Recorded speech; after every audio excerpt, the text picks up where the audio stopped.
क्या ये पाकिस्तान की क्रिकेट बोर्ड है, पाकिस्तान का क्रिकेट बोर्ड है, ये कुछ सर्कस है?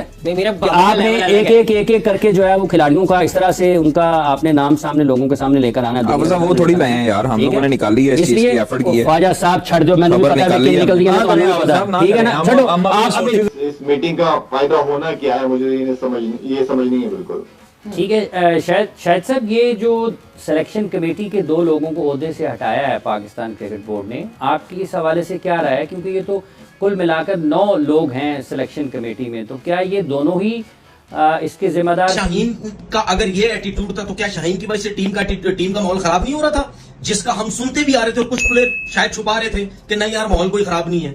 लेकिन ये तो चलो अच्छा हो गया कि गैरी क्रिस्टियन जो फॉरनर है वो टीम का कोच था, वो कहां सुनते हैं, वो तो सीधा सीधा कहते हैं भाई ये प्लेयर टीम का माहौल खराब कर रहा था, ये टीम ऐसी है, ये टीम ऐसी है, फिटनेस नहीं है, ये प्लेयर क्यों टीम में, वो तो सीधी सीधी बात अफरीदी और ये इसका सुसर है शाहिद अफरीदी। मेरी बातें समझ में आई, मेरी बातें समझ आई। वहाब रियाज ये जो इसको लाया मोहसिन नकवी को, ये पहली कड़ी है। वहाब कह रहा है मैंने काम ईमानदारी से किया, रज़ाक कह रहा है कि फिर 6 लोग क्यों वो थे। अब बंदा पूछे मोहसिन नकवी से तूने इतना पावरफुल क्यों बनाया वहाब रियाज को, तो सर्जरी तो तेरे से होनी चाहिए। शाहीन शाह अफरीदी तो ऐसे ही था, तुमने या आप में हिम्मत नहीं थी कि मैं इसको कुछ बोलूं मुझे कोई पकड़ लेगा कि यार तुम शाहीन को क्यों कुछ कह रहे हो। क्या शाहीन का अगर ये एटीट्यूड था तो क्या शाहीन की वजह से टीम का माहौल खराब नहीं हो रहा था, जिसका हम सुनते भी आ रहे थे और कुछ प्लेयर शायद छुपा रहे थे कि नहीं यार माहौल कोई खराब नहीं है। लेकिन ये तो चलो अच्छा हो गया कि गैरी क्रिस्टियन जो फॉरनर है वो टीम का कोच था, वो कहां सुनते हैं, वो तो सीधा सीधा कहते हैं भाई ये प्लेयर टीम का माहौल खराब कर रहा था, ये टीम ऐसी है, ये टीम ऐसी है, फिटनेस नहीं है, ये प्लेयर क्यों टीम में, वो तो सीधी सीधी बात करते हैं। और ग्रुप बंदी की भी बात हुई कि ग्रुप्स लगता है टीम में बने हुए, तो भाई ये ग्रुप्स बने क्यों? क्या रिजवान और बाबर की कभी लड़ाई सुनी आपने? क्या रिजवान और शाहीन की कभी लड़ाई सुनी आपने? हमने शाहीन और बाबर की लड़ाई क्यों सुनी आपस में? हमने ये क्यों सुना कि शाहीन का ग्रुप बना हुआ है जी, बाबर का ग्रुप बना हुआ है, हम ये क्यों सुनते हैं? मेरे ख्याल में मीटिंग कर रहे हैं, अल्लाह करे कि इन मीटिंग्स का कोई बेहतर रिजल्ट पाकिस्तान क्रिकेट के लिए साबित हो। पहले भी पास में बहुत सारे चेयरमैन वगैरह ने बहुत सारी मीटिंगें की हैं, बहुत सारे क्रिकेटर्स को जमा किए, बहुत सारे मशवरे लिए, लेकिन यह है कि हम जहां बीमारी ढूंढ रहे हैं वहां पे नहीं है। बीमारी हमें नजर आएगी तो वो सिर्फ नीचे लेवल पे ही नजर आएगी, ग्रास रूट लेवल पे, जो हमेशा से हम बात करते हुए हैं। तो बीमारी असल में वहां है, और आप डोमेस्टिक क्रिकेट को बेहतर कर लो, सारी चीजें खुद ब खुद ठीक हो जाएंगी। मेरे ख्याल में मॉडर्न डे क्रिकेट है, इतने सारे 1960 के प्लेयरों को भी जमा किया हुआ है। तो आई मीन कि आई डोंट नो कि क्या इस मीटिंग का फायदा होना क्या है, मुझे ये समझ नहीं है बिल्कुल।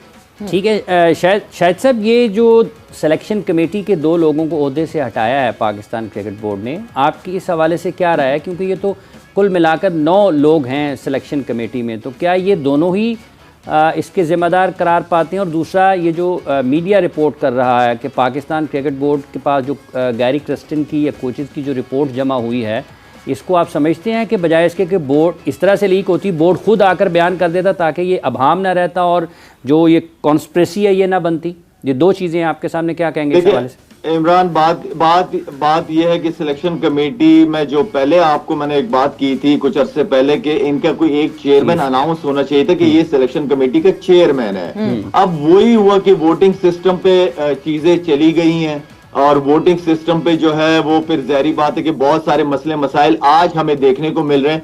हमने क्रिकेट बोर्ड में भी इलेक्शन ही करवा दी है सिलेक्शन कमेटी में। आई मीन कि इसके टोटली पहले दिन से ही अगेंस्ट था कि कोई एक बंदा सिलेक्शन कमेटी का चेयरमैन होना चाहिए था।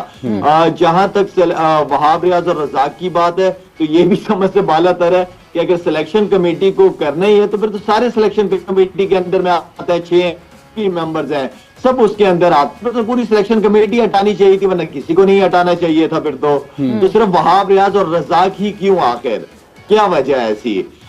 दूसरा जो आप सवाल आपने किया है, देखें आप मुझे ये बताएं कि एक रिपोर्ट मैनेजर वगैरह जमा कराते हैं तो वो रिपोर्ट लीक कैसे हो जाती है? वो कौन करता है? वो तो कॉन्फिडेंशियल होती है वो रिपोर्ट, वो तो सिर्फ चेयरमैन के पास होती है। ये रिपोर्ट आखिर कौन निकालता है क्रिकेट बोर्ड के अंदर से? अगर गैरी क्रिस्टियन या अजहर महमूद जो आप बात कर रहे हैं कि उन्होंने रिपोर्ट दी है, तो आप मुझे ये बताएं कि ये जराए से क्यों पता चल रही हैं चीजें? कौन है क्रिकेट बोर्ड के अंदर जो ये बातें निकाल रहा है? ठीक है, अगर है कोई वजह तो भाई क्रिकेट बोर्ड ऑफिशियली अनाउंस करे सोशल मीडिया और सारे उनके हैंडल्स हैं, वहां पे बैठ के अनाउंस कर दे कि भाई ये लड़का ये कर रहा था या ये लड़का ये कर रहा था। ये जराए से क्यों पता चल रही है, अंदर से चीजें लीक क्यों हो रही है? ऑफिशियली अनाउंस करें ना, फिर आए चेयरमैन साहब बैठे और अनाउंस करें कि ये लड़का ये कर रहा था, इसकी रिपोर्ट ये मिली है, उसकी रिपोर्ट ये मिली है। आपने मैनेजर जो वहाब रियाज को एज ए सीनियर मैनेजर बन के गया था साथ में, उसकी रिपोर्ट किधर है? आप असिस्टेंट कोच या गैरी क्रिस्टन, अगर इन्होंने कहा है तो वही सामने आए ना, बताए कि भाई ये प्रॉब्लम है, ताकि सबको पता चले ना। अभी तो जराए से पता चल रही है चीजें, ऑफिशियली अनाउंस करें ताकि जो जिन प्लेयरों पे जो इल्जाम लग रहा है वो आके बात तो करे ना। ये रिपोर्ट तो बेसिकली अगर होनी चाहिए थी तो सीनियर मैनेजर वहाब रियाज की तरफ से होनी चाहिए थी ना। वहाब रियाज की रिपोर्ट किधर है, किन प्लेयरों के नाम है?